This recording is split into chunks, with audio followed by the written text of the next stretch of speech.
Hi, friend. Welcome to Rainy Tailies, a quiet place for gentle stories told beneath the sound of rain. Here, the world slows down for a while. The rain falls softly outside, and we listen to the small moments that often go unnoticed. Memories, letters, thoughts, and dreams.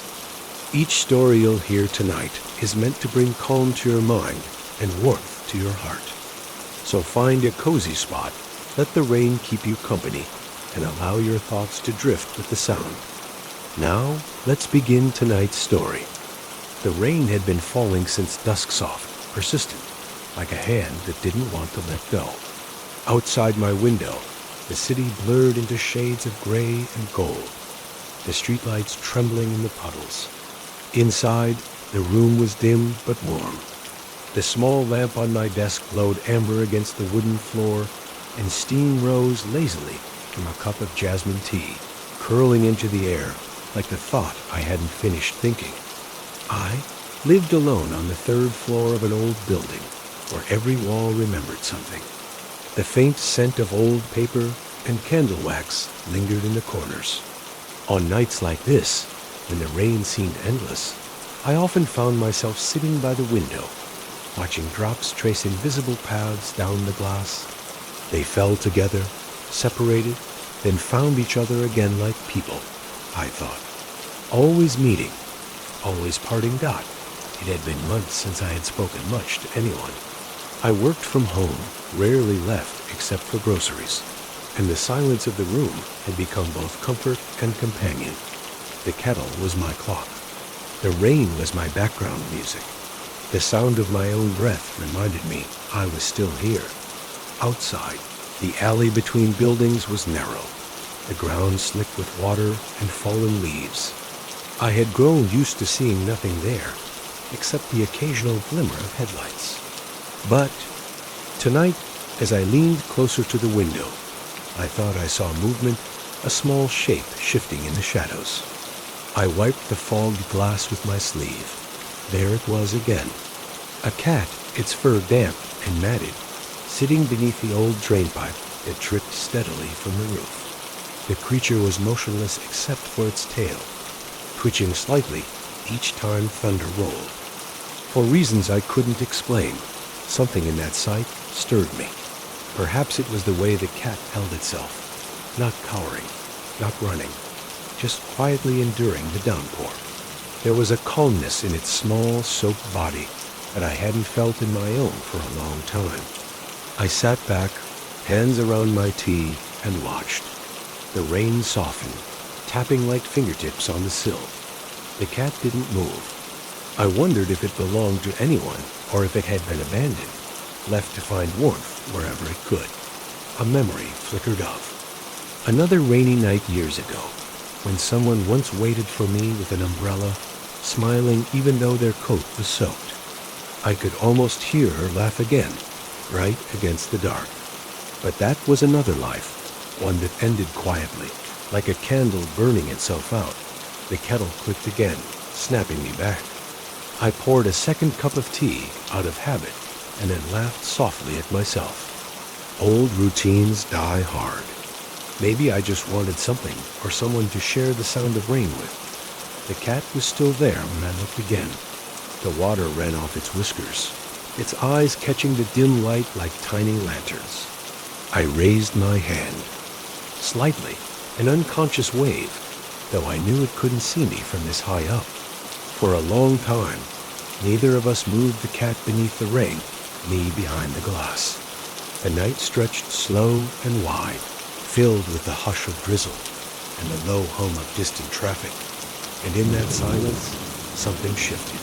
The loneliness didn't vanish, but it softened like fabric dampened by rain, heavy yet strangely gentle against the skin. I took a slow sip of tea, the warmth tracing a path down my chest. Outside, the cat blinked once, then lowered its head to rest on its paws. I stayed by the window until the steam from my cup faded and the sound of the rain became the only heartbeat in the room. I didn't know it yet, but that night, under that curtain of silver rain, something had begun to change.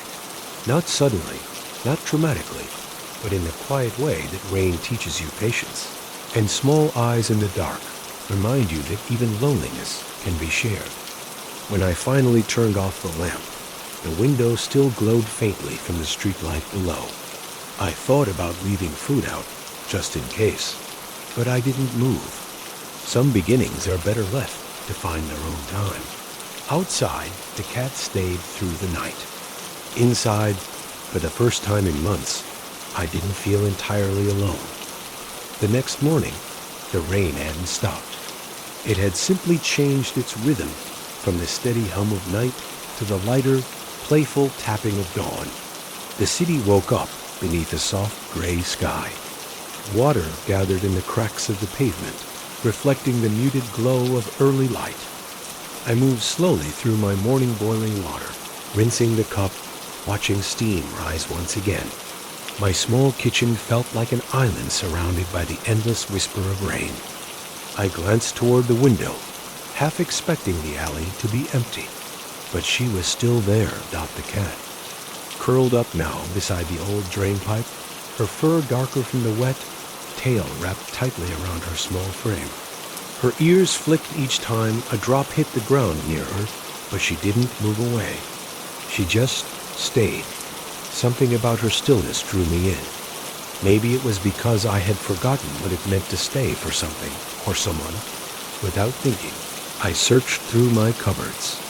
A half-empty carton of milk, a chipped bowl, a towel I hadn't used in months.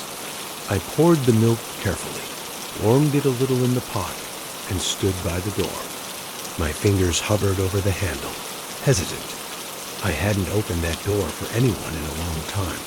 When I finally stepped out, the cold air met me like an old friend who no longer knew what to say. The corridor smelled faintly of rain and rust. I knelt down, placed the bowl near the edge of the stairs that led to the alley, and whispered softly, "Here, little one."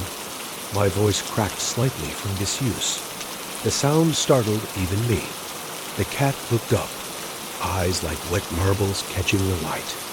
She didn't come closer, but she didn't run either.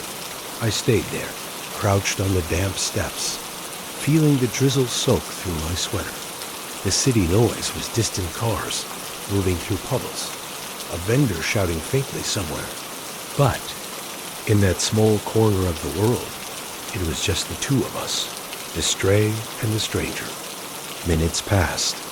I pulled the towel tighter around my shoulders and watched her. The milk steamed softly, white against the dark concrete. Finally, she stood, shook off a few drops, and took one tentative step forward, then another, and another. Her paws made almost no sound on the wet ground. She reached the bowl, sniffed it, and began to drink, slow and careful, like someone who didn't trust kindness yet. Something fluttered in my chest, an unfamiliar lightness. I hadn't realized how heavy my silence had become until I saw it reflected in her cautious movement. "You're braver than I am," I murmured. Dot the cat paused, lifted her head, and blinked. I smiled despite myself. The rain thickened again, a gentle curtain falling between us. I watched her drink until the bowl was empty, then stepped back to her corner beneath the pipe. I left the bowl there and went inside, closing the door softly as though I might wake a sleeping memory. Dot inside. The apartment felt warmer, not by much, but enough to notice. I sat down by the window again, wrapped in the towel, watching the alley below. The cat had curled back into a small circle, nose tucked under tail, perfectly content to let the rain fall. Dot, and for a strange moment, I envied her the simplicity of her purpose, the acceptance of what is. I wondered how long she had lived like this, wandering from doorway to doorway, finding temporary kindness, losing it again, and still surviving. I knew something about that Dot that night. The rain grew heavier once more. I couldn't help glancing at the window every few minutes, wondering if she was still there. She was. Through the thin veil of rain, I could see her outline, motionless, waiting out the storm with quiet strength. Before going to bed, I placed the bowl by the door again, this time with a bit more milk, and whispered, "Sleep well, little one." The next morning, when I opened the door, the bowl was empty. I smiled, thought it was the smallest connection, maybe. Meaningless to anyone else, but to me, it was the first thread of something gentle, something almost like hope.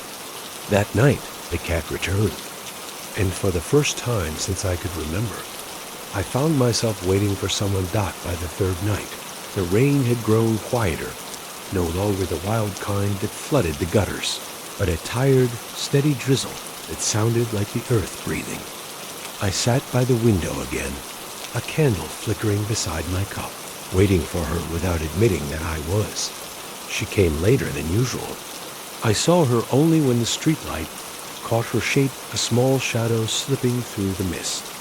This time, I didn't just watch. I opened the door before she could reach her usual spot and placed the fresh bowl of warm milk on the step. "Come on," I whispered, my voice barely louder than the rain. For a moment, she froze. Then she tilted her head, as if listening to something only she could hear, and began to walk toward me. The sound of her paws on the wet stone was almost nothing, a rhythm softer than thought. She stopped a few steps away, her fur spiked with dampness, her eyes reflecting the golden glow from my hallway. I crouched, holding the edge of the bowl toward her. Steam curled upward and vanished into the mist between us. "It's just milk," I said, smiling a little. "No tricks." The cat sniffed once, then leaned forward. Her tongue touched the surface of the milk, and I could hear the faintest sound of her drinking tiny, careful laps that somehow filled the whole alley with life. As she drank, I stayed perfectly still. The rain dripped from the eaves, ran down my sleeve, soaked through my knees. But I didn't care that it had been so long since anything had chosen to come closer instead of walking away. When she finished, she lifted her head and met my eyes for the first time. Her gaze wasn't cautious anymore. It was simply present. A living, breathing acknowledgement.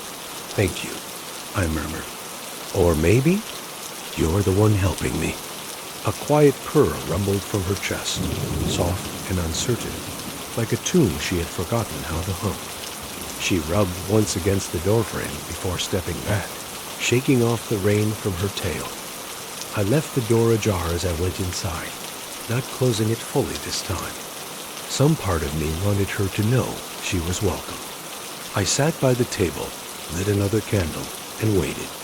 A few minutes later, I heard a light scuffle on the mat, followed by a questioning meow. I looked over my shoulder. There she was, half inside, half out, her eyes blinking slowly as if measuring trust. "All right," I said softly. "Just for a while." She padded in, her paws leaving faint prints on the wooden floor. She explored quietly, nose twitching at the smell of tea and dust, the corners of books, the quiet hum of my old kettle. Then, after circling twice, she settled near the window on a folded blanket. I had left there long ago. The sound of her purring filled the room like a new kind of silence ward. Round alive, I poured myself another cup of tea and leaned back, watching her breathe. The lamp cast a golden halo around her, as if the rain had finally found something worth protecting. Outside, thunder murmured far away, a memory of the storm's temper. But inside, everything was soft, her fur drying slowly. The flicker of the flame, the rhythm of rain against the sill dot. I thought about how strange it was that something so small could alter the weight of a room. She hadn't said a word, hadn't promised to stay, yet she had filled the air with a sense of presence that words could never offer. I found myself speaking without meaning to. "You know, I used to hate the rain," I said. It made everything slower, heavier, but now. I looked at her curled figure, tail flicking lazily. Now it sounds like company. She didn't answer, of course, but she lifted her head for a second, blinked, and then tucked her chin under her paw again. That was enough. Before bed, I warmed another towel, and placed it by the window where she slept. The room smelled faintly of milk and rain. I blew out the candle and listened to the steady patter outside. When I woke at dawn, she was gone. The towel was slightly damp where she had lain. I smiled, a little ache in my chest I couldn't name. But that evening, when the rain returned, so did she. And this time, when she curled by the window, I whispered a word that felt both, like a gift and a promise. Moss. The name hung softly in the air, like something the rain itself approved of. The days that followed unfolded quietly, like pages turning in a book that no one was in a hurry to finish. The rain kept coming, not fierce, not cold, just steady, wrapping the city in its gray lullaby. Moss began visiting more often, sometimes in the morning, sometimes at dusk. Sometimes she disappeared for hours and came back smelling faintly of wet leaves and dust. But she always came back. Each time, her paws left tiny, perfect prints on the mat outside my door. At first, I used to wipe them away. Now I let them stay until the rain did it for me. One night, the storm grew heavier than usual, the kind that rattles window panes and makes the kettle whistle louder than it should.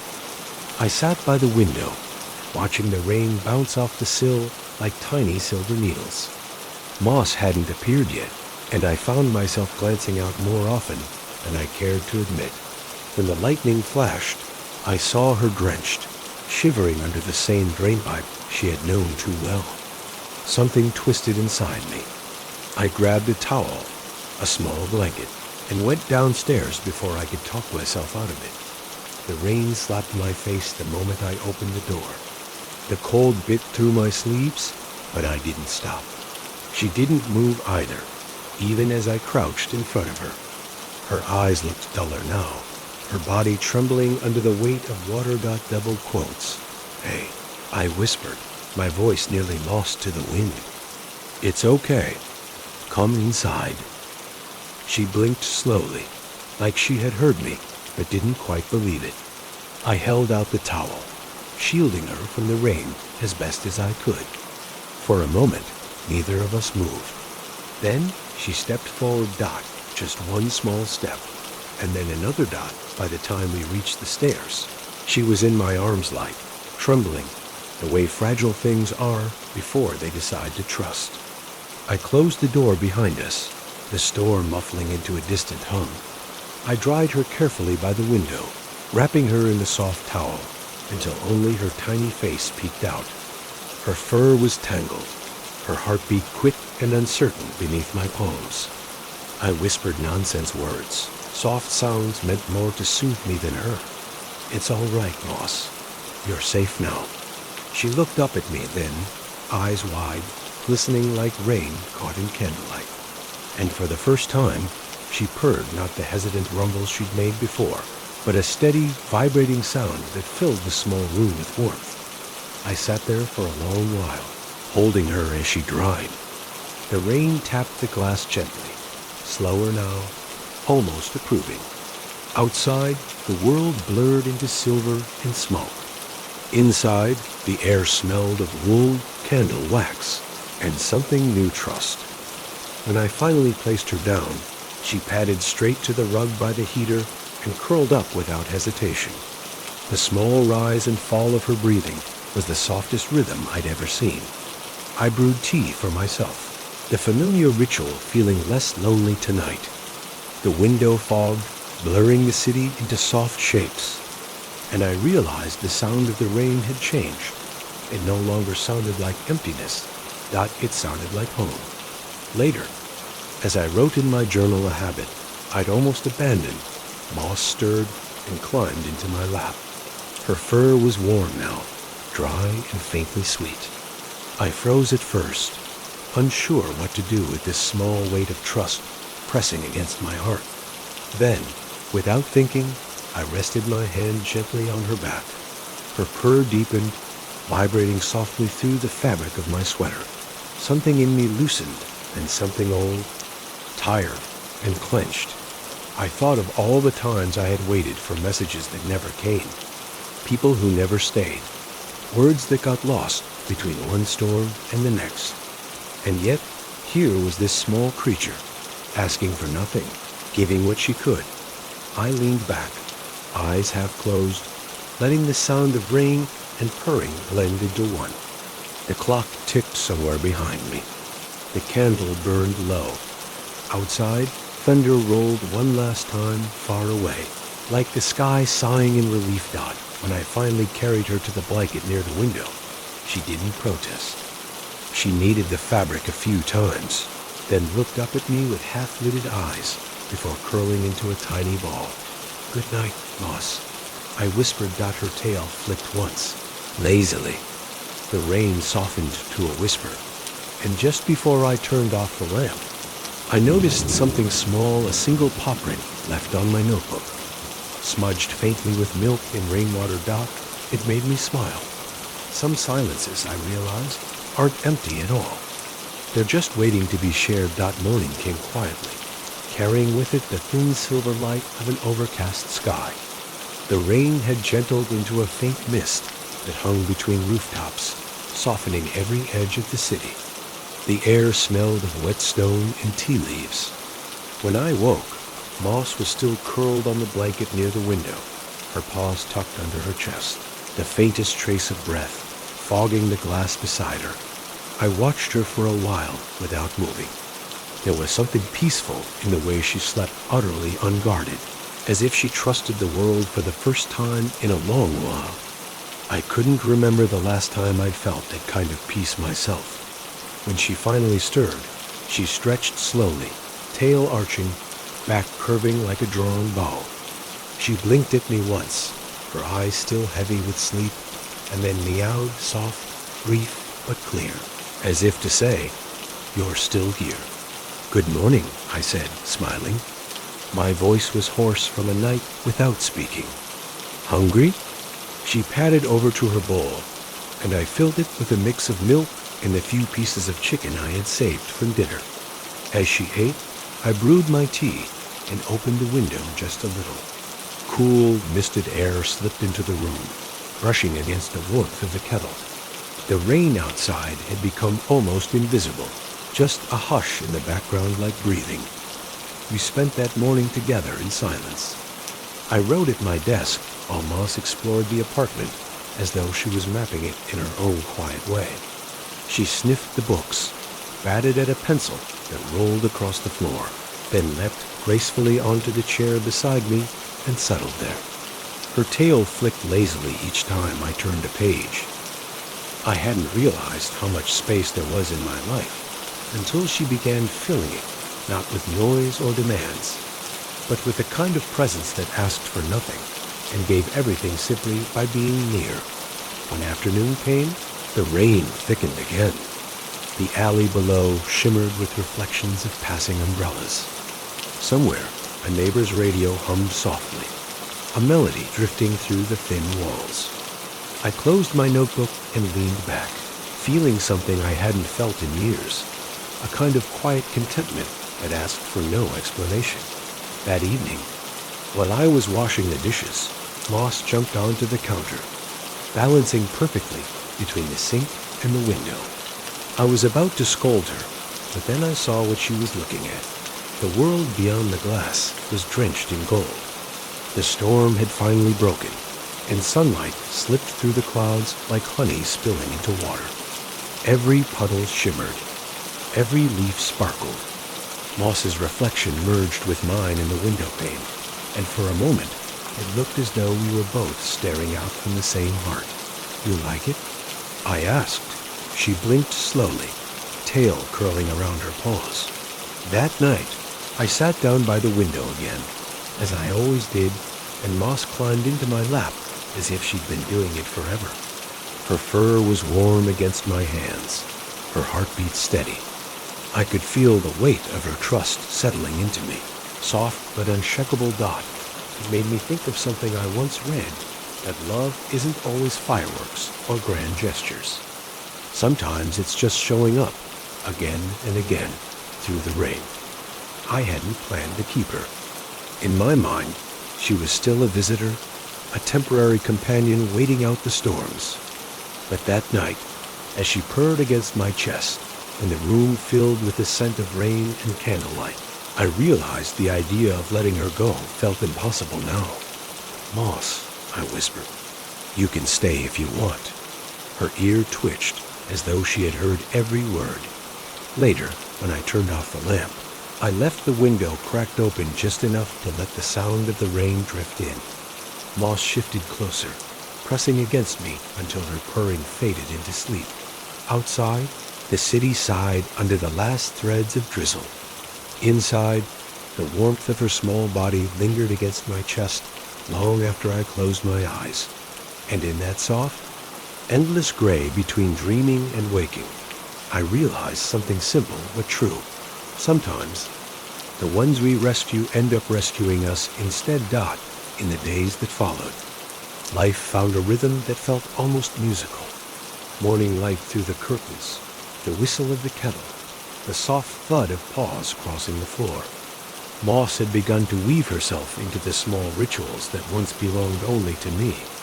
I no longer brewed just one cup of tea. I filled a second bowl beside it, warm milk for her, because she'd sit waiting every morning as though we had made a promise. When I worked, she would lie beside the stack of papers on my desk, eyes half closed, tail twitching lazily. When I read, she would curl against my feet, breathing in sync with the pages turning. I had started talking to her too, not because I expected her to understand, but because the silence no longer needed to be empty. It could be shared. Sometimes I told her about small things, the smell of the rain-soaked trees outside, the neighbor who always sang off-key, the way the clouds drifted past the window like slow ships. Other times, my words wandered into deeper places, things I hadn't said aloud in years. One afternoon, as rain streaked down the glass, I opened the old wooden box on my bookshelf. Inside were letters unsent, yellowed slightly at the edges, tied together with a piece of string. I had written them long ago to someone who never read them, someone I once thought I couldn't live without. Moss jumped onto the table, her tail brushing the edge of the box. She looked at the letters, then at me, with a gaze that felt strangely knowing. "I used to write to her," I said softly, "every time it rained." I untied the string and unfolded one letter. The ink had faded, but the words still carried the same ache. Apologies, wishes, promises that had outlived their meaning. I read a few lines aloud, my voice trembling slightly. "If you ever come back, I'll make the tea you liked. I'll tell you how the rain still sounds the same." I stopped reading. My chest felt tight, but not in the way it once had. The pain was quieter now, rounded, familiar, almost gentle. Moss reached out a paw and touched the corner of the letter as if claiming a piece of it. Then she lay down beside the box, her warmth pressing against my arm. "I guess I never learned how to let go properly," I whispered. "Maybe I don't have to. Maybe I just need to learn how to hold things differently." Outside, the rain deepened, a steady rhythm against the glass. I gathered the letters, one by one, and placed them in the fireplace. I didn't light them. I just watched them rest there, waiting for a new kind of ending. Moss purred quietly, her eyes heavy with sleep. I stroked her back, feeling her heartbeat through the 4 small. Steady reminder that life keeps choosing to go on, even when we don't ask it to. That night, I wrote a new letter, not to anyone, not even to her. Just words to the rain, maybe to myself. "Dear whoever still listens, I think I'm beginning to understand that love doesn't vanish. It changes shape. It becomes the sound of paws on the floor or a cup of tea shared with no words. It hides in the quiet things that stay when everything else leaves." I folded the letter and left it on the windowsill, letting the mist dampen the edge of the paper. Moss climbed onto the desk, stepping over my pens and notebooks, and settled right beside the letter. Her fur shimmered faintly in the lamplight, and for a moment, it looked like the rain outside had softened, just for her. When I leaned back in my chair, the apartment felt fuller, not crowded, not loud, just alive. The clock ticked. The kettle hissed faintly in the background, and the sound of her purring blended with the rain until it was impossible to tell where one ended and the other began. I smiled, my eyes half closed. Maybe I didn't need answers. Maybe love could simply be this a warm cat, a quiet room, and the endless rain outside reminding me that even loss can sound like comfort when you finally stop fighting it. The next storm arrived without warning. It began as a low hum in the distance, a vibration that trembled through the window panes before the first drop ever touched the ground. By the time evening came, the world outside had dissolved into a blur of water and wind, the kind of rain that swallows sound and leaves only its own breathing behind. I lit a single candle on the table, watching the flame bend and flicker as if the air itself was restless. Moss sat by the window, her tail curled neatly around her feet, eyes fixed on the glass. She seemed to sense something I couldn't yet name or quiet, alertness in the stillness of her body. The power went out not long after. The apartment sank into the soft orange glow of the candle, shadows moving across the walls like gentle ghosts. I could hear the wind hugging at the old wooden frame of the window, the distant echo of thunder rolling across the river. For a moment, I thought she would leave again, retreat to whatever secret places she had before she found me. But she didn't move. Instead, she turned her head toward me and let out a single low sound, a soft, drawn-out meow that carried a weight I couldn't explain. Then, almost solemnly, she padded across the floor and climbed into my lap. Her fur was warm, her heartbeat steady against my palm. I held her as the rain lashed harder, and the sound of the storm filled every corner of the room. "All right," I whispered. "We'll wait it out together." She pressed her head against my chest, purring so deeply it felt like it came from somewhere older than both of us. The candle flickered again, the flame thin but stubborn, refusing to die. I found myself breathing in rhythm with her, as though her calm had anchored me to something real. Outside, lightning flashed brief, silent light that turned everything silver for a second. In that flash, I saw our reflection in the window, a man and a cat, wrapped in the same stillness, the same fragile glow dot, and in that moment, I realized how long it had been since I'd felt safe in the dark. The storm roared for hours. The wind howled through the narrow alley, sweeping fallen leaves into small whirlpools. Yet the room remained its own small island of peace. I could smell the faint sweetness of damp wool, candle wax, and the tea I had forgotten to finish. Moss shifted in my lap, curling tighter, her small body rising and falling with every breath. The candle's flame danced against her whiskers, casting tiny golden arcs across her fur. I thought about how easily she could have left, how easily she might still, but she hadn't. She had chosen to stay, and that choice, silent as it was, felt like the purest form of love I had ever known. The candle burned low, its pool of wax spreading across the plate. I whispered stories to her, small fragments of memory I hadn't spoken to anyone in years. About a trip to the coast where the rain had smelled like salt. About someone who once promised to come back but never did. About the quiet ache of waiting. Moss didn't move, didn't judge. She just listened, as cats do with her whole being. When the storm finally began to fade, it did so without ceremony.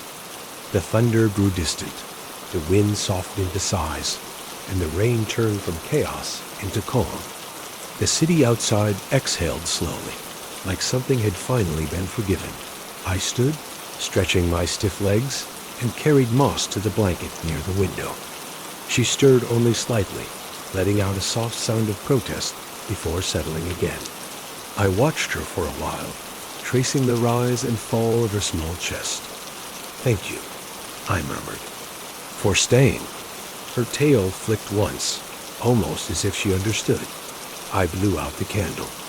The darkness that filled the room wasn't heavy anymore. It was gentle, like a hand resting on your shoulder to say, "It's all right. You're home." I climbed into bed, the sound of the rain now a whisper instead of a storm. Moss's breathing was the last thing I heard before. Sleep took me dot, and somewhere in that drifting space between waking and dreaming, I thought I heard her purr again, steady, unbroken, like the sound of a heart learning to trust the world once more. Dot by the next morning, the storm had passed. The world outside looked washed, and new the streets glistened like mirrors. The rooftops steamed faintly under the pale light. I stood by the window, the same one where I had watched her through so many nights, and saw the sky clear for the first time in weeks. Dot Moss was still asleep on the blanket, her small body stretched across a patch of sunlight that had crept onto the floor. Her fur, once matted and dull, now shone with a soft, clean sheen. I could hear her breathing, the quiet rhythm blending with the distant drip of rainwater still falling from the gutters. I brewed tea, moving slower than usual, careful not to wake her. The steam from the kettle clouded the glass for a moment, and in that blur, I saw the reflection of two lives that had slowly learned to share the same quiet. When I sat down on the rug beside her, Moss stirred. She opened her eyes, blinked once, and yawned so wide it made me laugh out loud, a sound I hadn't heard from myself in months. "Morning," I said softly. She rolled onto her back, paws curling toward the ceiling, and meowed once as if answering. It was such a simple moment, yet it felt like something sacred, a tiny ritual of belonging. After breakfast, I opened the window to let in the fresh air. The smell of wet leaves drifted through the room, mingled with the faint sweetness of the tea. Moss leapt onto the sill, balancing easily, her whiskers twitching at the breeze. Her tail swayed, and she made a soft chuffing sound as a bird fluttered past. For the first time, she looked like she belonged there, not as a visitor, but as part of the story. I sat by her side, leaning against the wall, watching the world dry itself in slow motion. Everything felt slower, softer. Even the light seemed to hum instead of shine. The rhythm of our days became a kind of quiet choreography. We shared tea and silence. I worked while she slept. In the evenings, we watched the rain together, our reflections blurring on the window pane until I couldn't tell where mine ended and hers began. Sometimes, in the stillness of those moments, I thought about how strange it was that love could return in forms we never expected. I had spent years believing love was something that came with words, promises, and people who stayed. But this silent companionship, this mutual gentleness, it was love too. Just quieter. That night, I lit a candle again. The room glowed in shades of amber and gold. Moss climbed into my lap without hesitation, pressing her head against my chest. I stroked her back, feeling the soft vibration of her purr through my hand. The rain had started again, outside light, rhythmic, soothing. Not the fierce kind that frightened the city, but the kind that invited reflection. We fell into our usual ritual, tea cooling beside us. The window cracked open just enough to let the air in, the faint hum of water on the rooftops above. The world felt far away, as if it had been reduced to just us, the sound of rain, the warmth of her fur, the slow beating of two hearts that had both known too much quiet. I thought then of how easily we mistake stillness for loneliness, how sometimes we run from the very silence that's trying to heal us. I looked down at Moss, her eyes closed, her body completely relaxed in the cradle of my arm. "Do you think we found something, Moss?" I whispered. "Or did it find us?" She didn't answer, of course. She didn't need to. The rain outside answered for her soft, endless, forgiving. I sat there long after the candle had burned down, the wax pooling into quiet shapes. There was no thunder tonight, no storm to fear, only the slow, even pulse of rain, the warmth of a small creature who had once trembled in the cold, and the steady knowing that some forms of love ask for nothing but patience.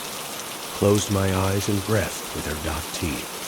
Rain, candlelight, purring on it, was enough dot as on one of those misty afternoons that I first noticed the trail of paw prints, tiny, uneven marks stretching across the wooden floor from the window to the kitchen.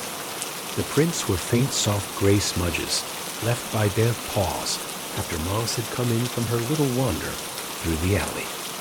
I knelt down to look at them, following the delicate path. The prints curved slightly, as though she had paused midway, maybe turning to look at something unseen. They led to her bowl, where only a few drops of milk remained. I smiled. Each print felt like a message, a quiet story written without ink or words. Proof that something alive had walked through this space. Proof that the room had been shared. Moss sat nearby, watching me with that patient, unreadable gaze of hers. "You've been busy," I said, pointing at the marks. She blinked slowly, her tail curling around her paws like punctuation. The rain outside had softened into a slow drizzle, just enough to mist the glass. I fetched a towel to wipe the floor, but halfway through I stopped. The sight of those prints, scattered and imperfect, felt too meaningful to erase. They were tiny, temporary poems, each one saying, "I was here. You are not alone, Dot," so I let them stay. That evening, as the rain returned with its gentle rhythm, I found myself tracing the path again with my eyes. There was something deeply comforting about the way they meandered, how they wandered slightly, how they didn't follow a straight line. Life was like that too, I thought. Never a perfect path, always looping, pausing, circling back. When Moss climbed onto the table beside me, I reached out and ran my hand down her back. Her fur was warm, her purr steady. She looked up, and in her eyes I saw a kind of quiet wisdom, the kind that only comes from surviving things you can't explain. "You don't worry about where you're going, do you?" I whispered. "You just walk. You trust the rain will stop. The bowl will be there.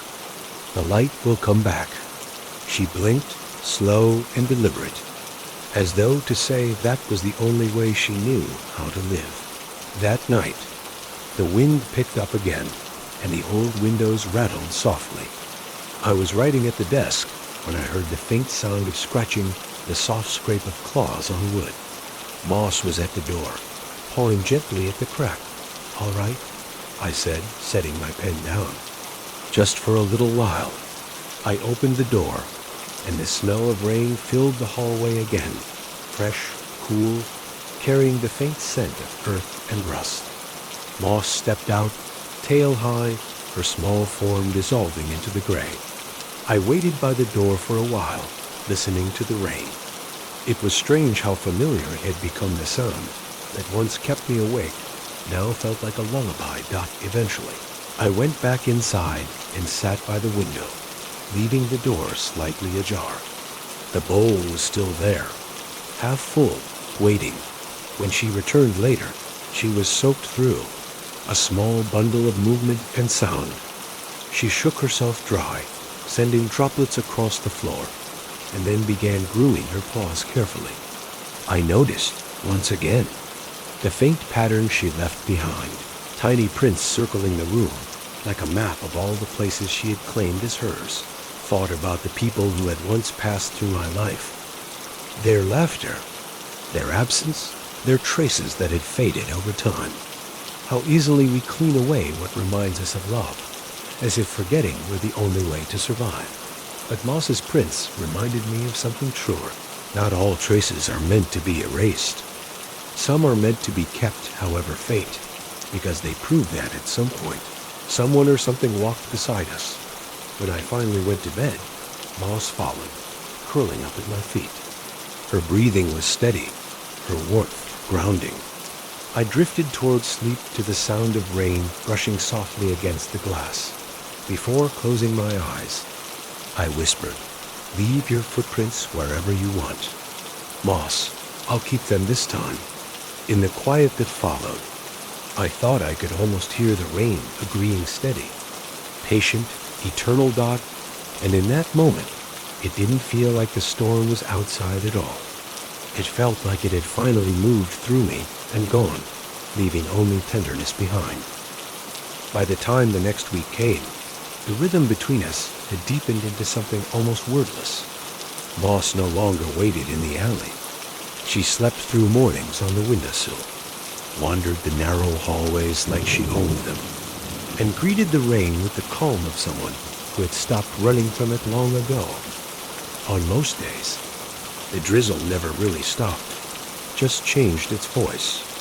Sometimes it whispered through the bamboo chime outside my window. Sometimes it hummed against the roof like a slow heartbeat. Life had begun to take the same shape, slow, steady, unhurried. One afternoon, I decided to walk to the market. The rain was gentle, a curtain of soft silver. I took an umbrella, though I barely used it. There was something healing about feeling the drops on my face, about being part of the same rhythm that had once made me lonely, but now made me feel alive. Dot Moss watched me from the window as I left, her eyes following every step. I waved, half laughing at myself. "I'll be right back," I said, as though she could understand. The market smelled of rain and ripe fruit. Vendors called softly under their makeshift roofs, their voices echoing through the mist. I bought a few things: bread, tea leaves, milk, and, almost without thinking, a small tin of cat food with a picture that vaguely resembled Moss Dot. It was strange how natural that act felt, as though it had always been part of my errands. Caring for her didn't feel like an obligation. It felt like remembering something essential about being human. On the walk home, the sky dimmed again, but the rain stayed kind. I passed the old bookstore at the corner, the one I used to visit years ago, and paused to look inside. Through the fogged window, I saw a woman reading behind the counter, her face illuminated by the yellow glow of a lamp. For a moment, I was struck by the quiet beauty of it, the way light and rain can make ordinary moments look eternal. I thought of Moss waiting by the window, of her patience, her small, unspoken faith that I would return Dot by the time I reached home. The sky had darkened deep gray. I shook the rain from my coat and stepped inside. Moss was there, sitting exactly where I'd left her, tail flicking once in acknowledgement. "See?" I said, kneeling to open the bag. "I told you I'd come back." She meowed softly, then circled the groceries as if inspecting my choices. I poured the cat food into her bowl and smiled when she sniffed it, with suspicious dignity before eating. The smell of tea soon filled the room again.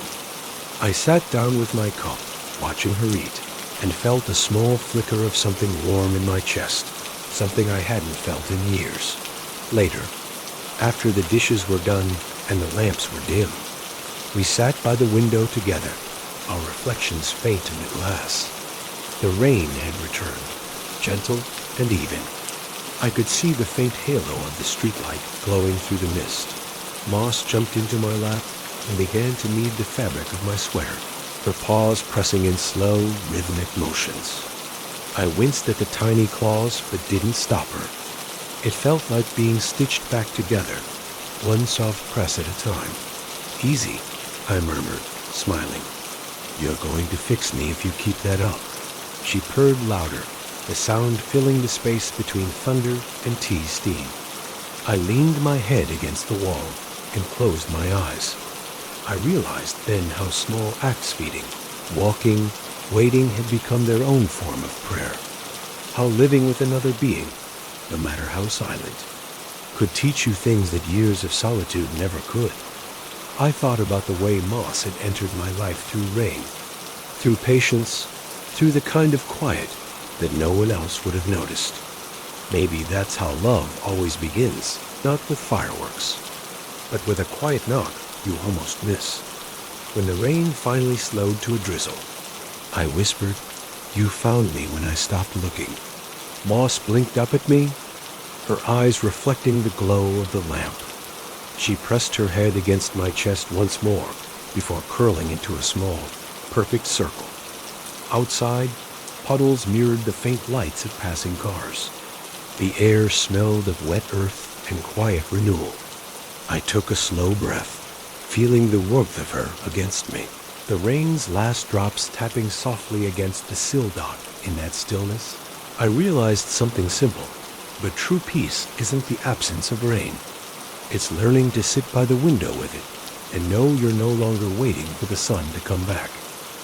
The first time Moss disappeared, it was a gray noon. The kind of day when the clouds hang so low you can almost touch them, when the air smells faintly of metal and forgotten things. I didn't notice at first. She often wandered to the hallway or the small courtyard downstairs, returning when she pleased. But that afternoon stretched longer than usual. The bowl stayed full. The window remained still dark at first. I told myself it was nothing. Cats are creatures of their own choosing. But as evening deepened and the rain began again, something uneasy started to grow inside me. I lit the lamp, checked every corner of the apartment, even called her name softly into the quiet hall. Nothing. The sound of her absence echoed louder than any storm. Moss? My voice cracked on the second call. I opened the door and stepped into the corridor. The air was damp, heavy with the scent of rain-soaked wood. The stairwell was empty, except for the slow drip of water falling from the roof. Outside, the street glimmered with puddles, reflecting pale yellow light. I walked the familiar alley, umbrella in hand, eyes scanning every shadow. My shoes splashed through water as I whispered her name again and again, each time softer, more desperate. Moss, where did you go? The alley felt longer that night, endless almost. The same drain pipe where I had first seen her stood glistening with rain. I knelt beside it, running my hand along the wet stone, half expecting to feel her warmth there. Only the cold answered. I waited under the dripping eaves for what felt like hours.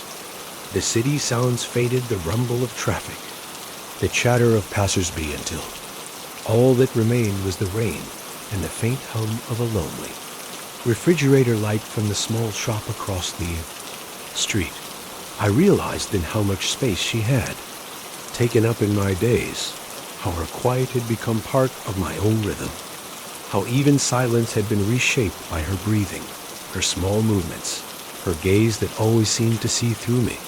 I stood there, soaked to the bone, my umbrella useless now. The rain slid down my face, tracing paths like tears that didn't know where to stop. When I finally returned to the apartment, I left the door ajar, as if she might wander back in at any moment. The light from the hallway spilled across the floor, touching the empty blanket by the window, the untouched bowl, the notebook where a faint pawprint had once dried into memory. I sat down, too tired to move. The sound of the rain against the glass filled the silence. Heavy and unrelenting dot, it struck me then, how easily love can return and vanish again. How it teaches you to open your heart, and then leaves you waiting by a window you never meant to keep watching. The night grew long. I didn't light a candle this time. I just let the room fall into its natural darkness, as if punishing myself for getting used to the light. Around midnight, I thought I heard a sound so faint I almost dismissed it. A scratch, then another. I turned toward the door, my breath catching. Moss? No answer, just the wind. I stood anyway, every part of me straining to listen. And for a moment, in the quiet between two heartbeats, I could have sworn I heard it a tiny, familiar sound, soft as rain on fur. But when I opened the door, the hallway was empty. Only the smell of rain drifted in, mingled with the faint echo of thunder far away. I left the bowl by the door again, filled it with warm milk, and whispered into the night, "Come home." Then I sat by the window until the candle of dawn began to flicker in the east. The rain didn't stop that night, but neither did I. I waited through every drop, every sigh of wind, as though my patience alone could call her back. And though she didn't come, something told me she was still somewhere near that love, once found, never truly disappears. It just wanders for a while, learning its way back home. When Moss returned, it was dawn. The storm had passed hours ago, leaving behind a still, glassy quiet. The air outside was soft with fog, carrying the smell of wet stone and jasmine from the neighbor's balcony. I was half asleep at the desk, my head resting against my arm, the candle long since burned out. A faint sound woke me, a gentle tap at the door. Not the sharp knock of a visitor, but something smaller, hesitant. My heart stuttered. I sat up too quickly, the chair creaking beneath me. For a second, I wondered if I had dreamed it. Then came another sound scratching, barely there, followed by the softest meow I had ever heard. Moss, I breathed. I opened the door, and there she was. She stood in the hallway, damp and disheveled, her fur clumped from the rain, her whiskers trembling. But her eyes, those calm, steady eyes met mine as if she had only stepped out for a moment and had now simply come home. I knelt, holding the door wide, and she walked in without hesitation. She brushed past my leg, tail flicking lightly against me, and went straight to the window, the one where she had first watched the rain. She sat there, looked out at the fog-drenched city, then back at me as if to say, "It's over now. I'm here." I didn't ask where she had been. I didn't need to know. Some stories don't need explanation.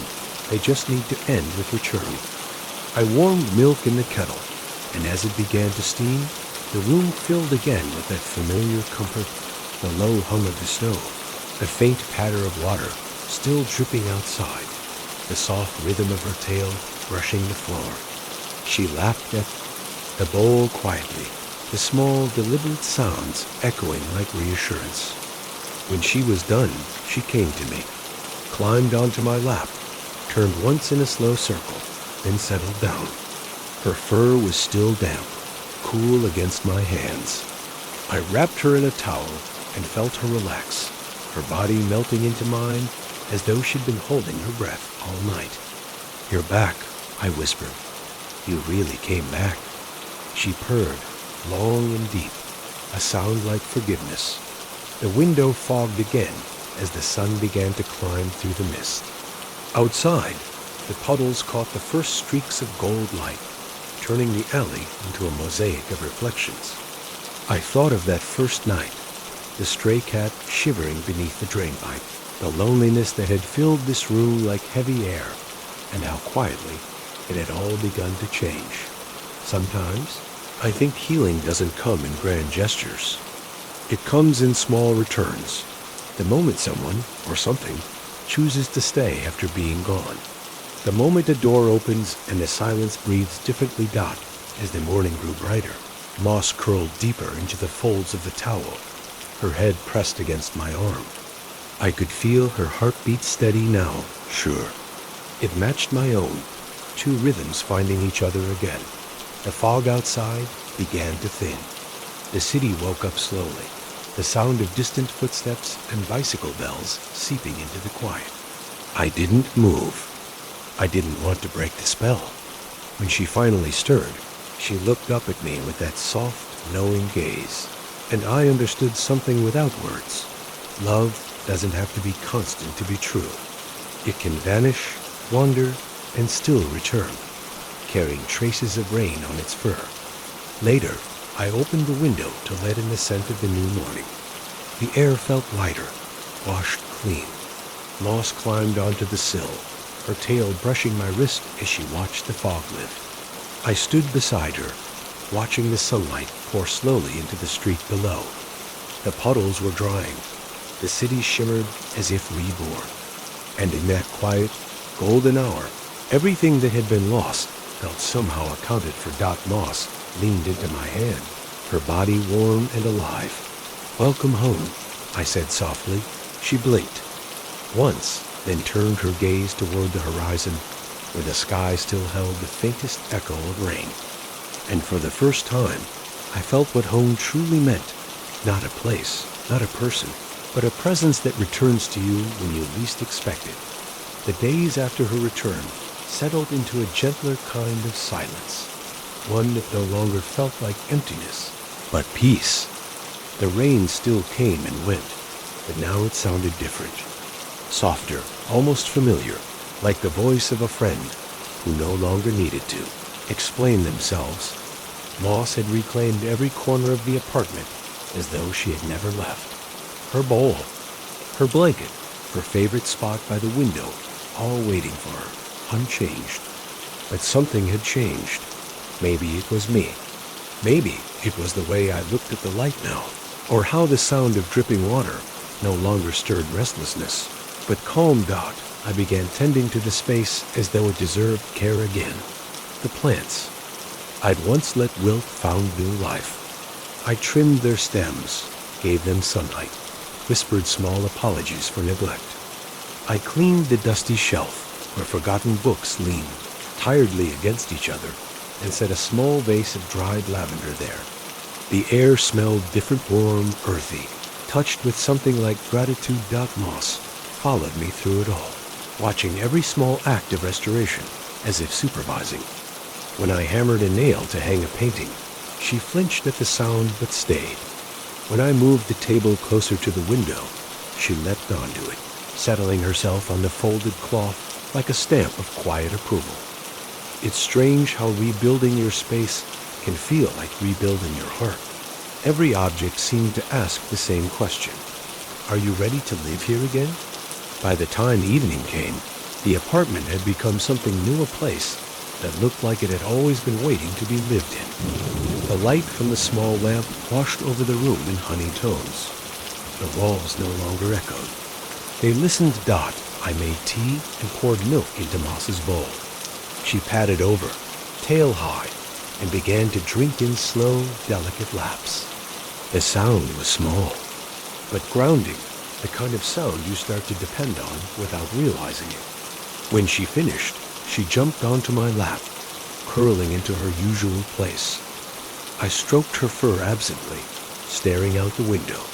Outside, the city lights shimmered on wet pavement. The rain had stopped, but puddles still reflected pieces of sky, little fragments of the world that hadn't yet dried. In the reflection, I caught sight of us, a man and a cat, framed by lamplight, surrounded by the quiet proof that time can heal without asking for attention. For the first time in a long while, I allowed myself to imagine the future, not in big shapes or grand moments, but in small, quiet continuations. Mornings with rain tapping on the glass, evenings with tea cooling on the table, the steady rhythm of paws crossing the floor. There was something holy in the ordinary, something sacred in the way the world keeps offering second chances. As the hours passed, the air cooled. Moss lifted her head once, then climbed down and settled on the folded blanket by the window. She looked out at the street, where mist gathered in slow waves, her eyes glowing faintly in the lamplight. I watched her for a while, then reached for my notebook. It had been weeks since I'd written anything, but the words came easily now. There are loves that leave and loves that stay. Some teach you what it means to feel. Others teach you what it means to heal. And sometimes, if you are very lucky, one comes back to show you both. I closed the notebook and exhaled. The room felt perfectly still, yet filled with life. The kettle clicked, marking the hour. The faint hum of rain returned somewhere far away, brushing the rooftops in soft rhythm. Moss turned her head at the sound, then back toward me.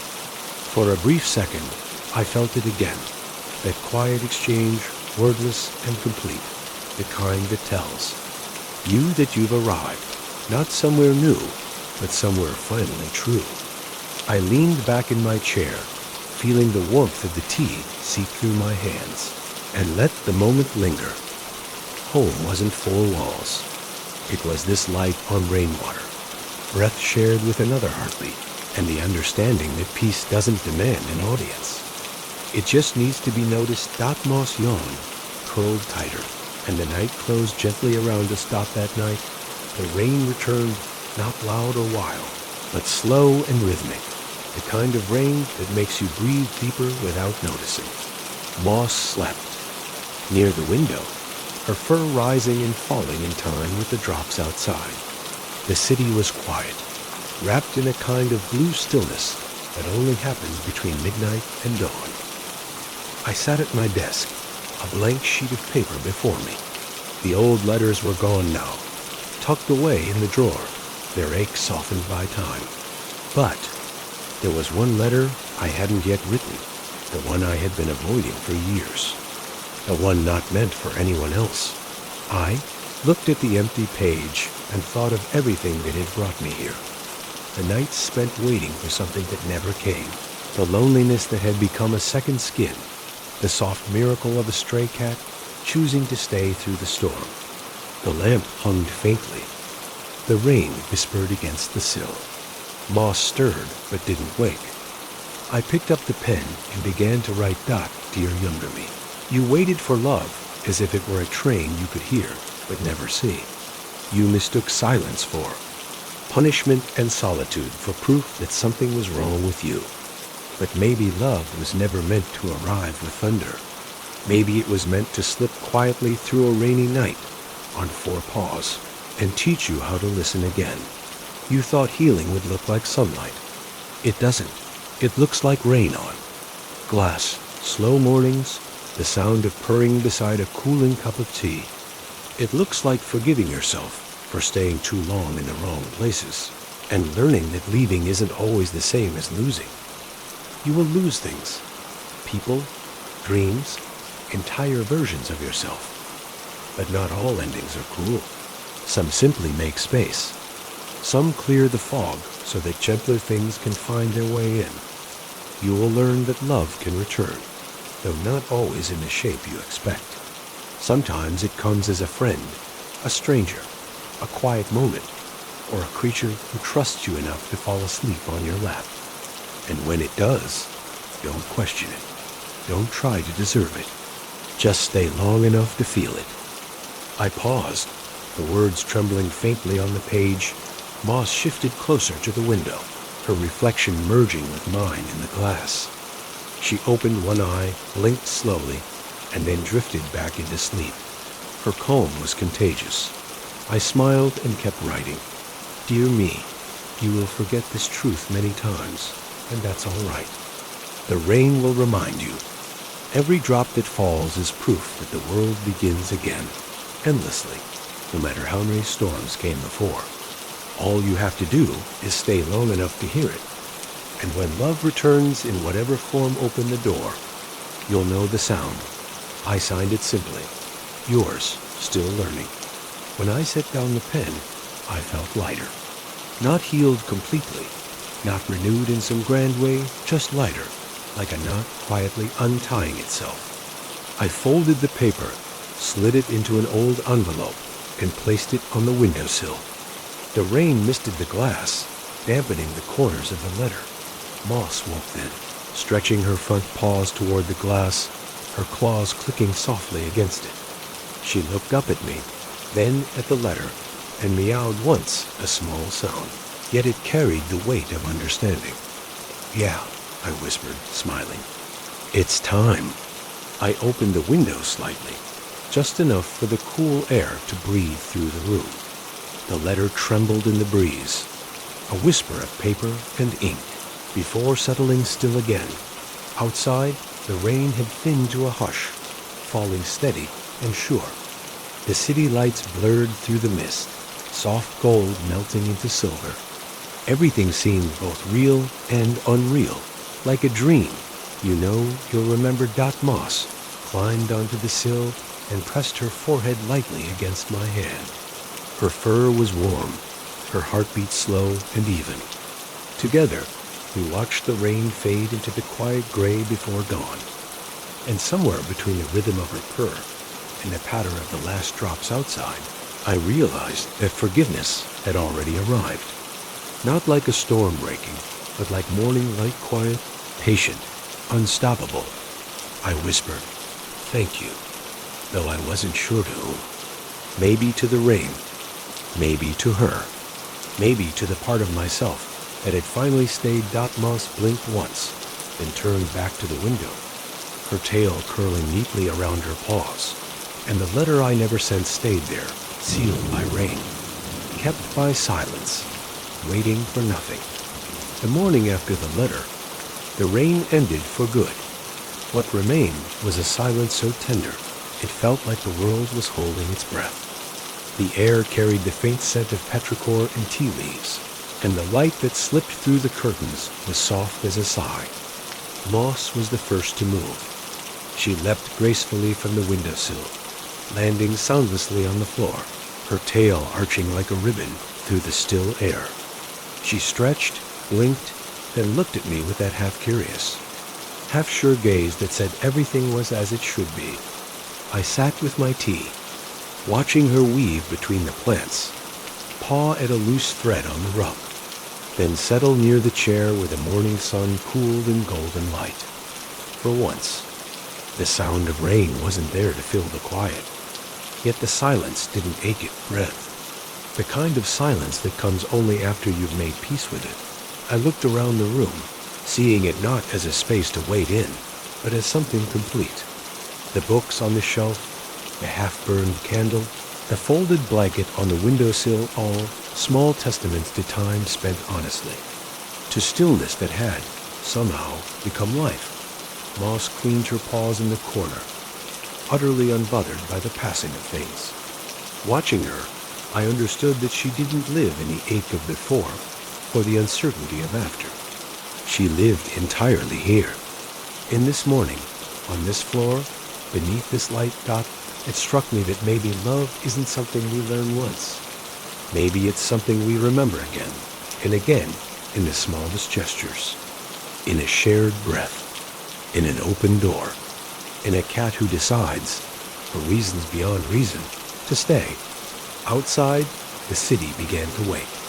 The first sound of footsteps echoed on the wet pavement, and a distant train horn drifted through the cool air. Life was continuing unhurried, unconcerned with beginnings or endings. I took the letter from the windowsill. The edges were crinkled from the mist, the ink faintly blurred, but still legible. I didn't open it. I didn't need to. I placed it between the pages of my notebook and closed it gently like pressing a leaf between memories. When I looked up, Moss had returned to the window. She perched on the sill, her eyes following the thin beams of light breaking through the fading fog. She made a sound, a soft trill that almost felt like a question. "Yes," I said quietly. "It's a beautiful day." The clouds had finally parted, revealing a sky the color of washed linen. Drops still clung to the edges of the leaves, catching the sunlight like tiny lanterns. It was the kind of light you only see after rain, the kind that makes you believe in beginnings even when you weren't asking for one. Moss turned her head, blinked at me, and then rested it on her paws. Perfectly content that I realized I was smiling. Not the wide, careless kind, but the small, sincere kind that lives quietly behind the ribs. That maybe happiness was never supposed to be loud. Maybe it was always this: the sound of drying roofs, the weight of a cat's trust, the echo of a heart that no longer hurts when it rains. I got up and opened the window fully. The air that entered was cool, sweet, alive. The city smelled like renewal. Somewhere far off, someone was laughing, a sound so real it cut through the stillness like sunlight through fog. Moss's ears twitched toward it. Then she looked back at me. For a moment, our eyes met, and I felt that same unspoken understanding that had followed us from the first night, the quiet promise that love, in any form, is what remains when everything else fades. I reached out and let my fingers rest lightly against her back. She leaned into the touch, purring softly outside. A single drop of water slid from the roof, and hit the ground with a sound so small it might have gone unnoticed, not for the way it seemed to mark an ending, or maybe a beginning. I watched the sky brighten, gold spreading across the rooftops like breath, returning to the world dot, and in that simple, ordinary morning, with a cat that stayed through the rain and a heart that no longer waited, I understood the quiet truth that had always been waiting beneath the storms. We don't choose what leaves us, but we can choose what stays. The rain was gone, but its music remained in the puddles, in the air, and somewhere deep inside, both of us Dotmoss yawned, stretched, and settled again, her tail curling into a perfect circle. I took a slow sip of my tea, still warm, still sweet, and for the first time in a long time, I didn't need the rain to feel at peace.